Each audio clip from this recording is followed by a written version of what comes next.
Eve teasing এর অপরাধে গ্রামে বিচার সভার মধ্যমণিতে বসে আছি।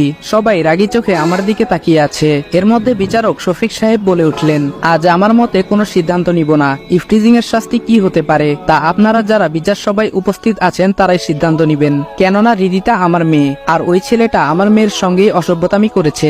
এলাকার বড় নেতা জাবেদ সাহেব বলে উঠলেন, দেখুন, আজ যদি এই ছেলেটাকে আমরা গ্রামবাসীরা ছাড় দেই, তো আজ শফিক সাহেবের মেয়ের সঙ্গে ইফটিজিং করেছে, কাল আমাদের মেয়ের সঙ্গে যে ইফটিজিং করবে না তার কি গ্যারান্টি আছে? সুতরাং আমি আজ এই ছেলেটার উপযুক্ত শাস্তি কামনা করছি, যাতে এইরকম জঘন্য কাজ না করতে পারে।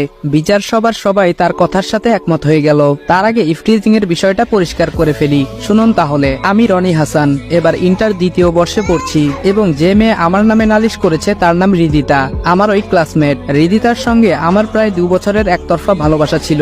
আমি ভালোবাসলেও রিদিতা আমাকে ভালোবাসতো না। আপনারা হয়তো ভাবছেন রিদিতা আমাকে ভালোবাসে না দেখে তার সঙ্গে ইফটিজিং করেছি। না, আমি ইফটিজিং করিনি। সত্য কথা বলতে রিদিতা যেমন ভদ্র তেমন সুন্দরী, যার দরুন কলেজের সব ছেলেদের ক্রাশ ছিল রিদিতা। এর মধ্যে আমিও ব্যতিক্রম হতে পারিনি। সবাই রিদিতাকে পছন্দ করলেও সাহস করে রিদিতাকে ভালোবাসার কথাটি কেউ বলতে পারেনি, কেননা রিদিতার বাবা রাজনৈতিক দলে ভালো ক্ষমতা সম্পন্ন ব্যক্তি। সে চাইলে একজনকে কোনো মিথ্যা মামলায় নিমিষে জেল অবধি পৌঁছাতে পারেন, কিন্তু মানুষ হিসেবে তিনি যথেষ্ট সৎ। একদিন আমার চাচাতো বোন তানিশাকে দিয়ে প্রপোজাল দিয়েছিলাম। রিদিতা উত্তরে একটা কথাই বলেছিল, বাবা মার পছন্দের ছেলেকে সে নিজের স্বামী হিসেবে মেনে নিবে। কিন্তু এই প্রেম ভালোবাসা তার বিশ্বাস নেই। তানিশার মাধ্যমে এসব কথা জানতে পেরেছিলাম সেদিন। এরপর থেকে রিদিতাকে নিত্য নতুন ভাবে ইমপ্রেস করার চেষ্টা করি। রিদিতাও রেসপন্স দিতে লাগলো, কিন্তু সেটা অপ্রকাশিত ভাবে, মনের কোণে জায়গা হয়েছিল। কিন্তু হঠাৎ একদিন দুর্জয় এসে বলতে লাগলো, দেখ বন্ধু, তোকে ভালোভাবে বলছি, তুই রিদিতার জীবন থেকে সরে যা, নয়তো তার ফল ভালো হবে না। এই আমি বলে দিলাম। আমি বললাম, তুই কি আমাকে থ্রেট দিচ্ছিস? দুর্জয় বলল, তুই যেটা ইচ্ছা ভাবতে পারিস। আমি বললাম, আচ্ছা ঠিক আছে, রিদিতাকে আমি ভুলতে পারবো না, আমিও দেখি তুই কি করতে পারিস। দুর্জয় বলল, ভুল করলি দোস্ত, তুই আমাকে ভালোভাবে চিনিস না। আমি কতটা ডেঞ্জারাস হতে পারি সেটা আমি নিজেও জানি না।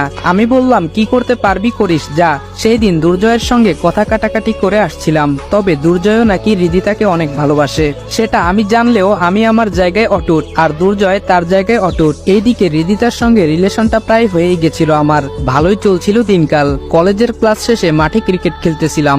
এমন সময় রিদিতা কান্না করে আমার সামনে দাঁড়িয়ে বলতে লাগলো, ছি রনি ছি, এই ছিল তোমার মনে? তোমাকে আমি ভালোবাসিনি ঠিকই, কিন্তু মানুষ হিসেবে তো ভালো ভেবেছিলাম।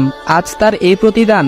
আমার হাতে একটা চিঠি ধরিয়ে দিয়ে বলল, আর অপরদিকে রিদিতা কান্না করছে অবিরাম। সেই মুহূর্তে কেমন জানি চুপসে গিয়েছিলাম। কি হচ্ছে এসব? চিঠিতে তো আমি ভালো কিছুই লিখেছিলাম, কিন্তু রিদিতা কান্না করার মানে তো কিছু বুঝতে পারলাম না। এরপর নিজেকে সামলে নিয়ে চিঠি হাতে নিয়ে ভালোভাবে লক্ষ্য